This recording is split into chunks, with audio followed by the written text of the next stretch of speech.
দুটি কবুতর একসাথে খাবার খাচ্ছিল। হঠাৎ কোনো একটা বিষয় নিয়ে তাদের মধ্যে ঝগড়া লেগে যায়।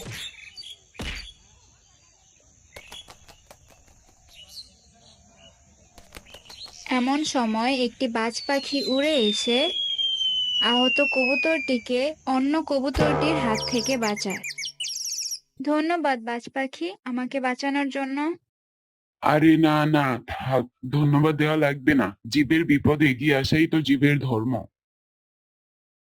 মুক্তা, তুই বাজ পাখির কথায় ভুলে যাস না। ও আমাদের চিরশত্রু, আমাদের বাচ্চা খেয়ে ফেলে। মনি, তুই থাম। মনে নেই একটু আগে তুই আমাকে মারতে চেয়েছিলি?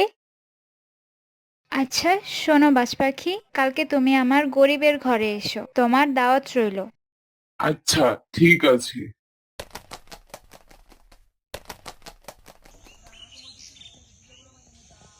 তুমি এখনই চলে এসেছো? আমি তো তোমার জন্যই খাবার আনতে যাচ্ছিলাম। আরে সমস্যা নেই, তুমি খাবার নিয়ে এসো, আমি তোমার বাচ্চাদের দেখাশোনা করছি।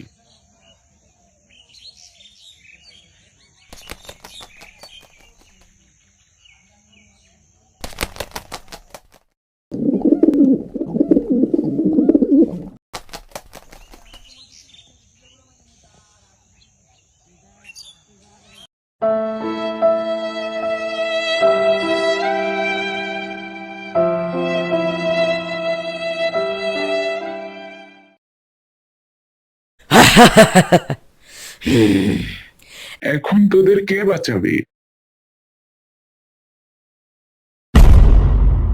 এটা আমি কি করলাম? আমার বাচ্চাদের বাজ পাখি খেয়ে ফেলেছে।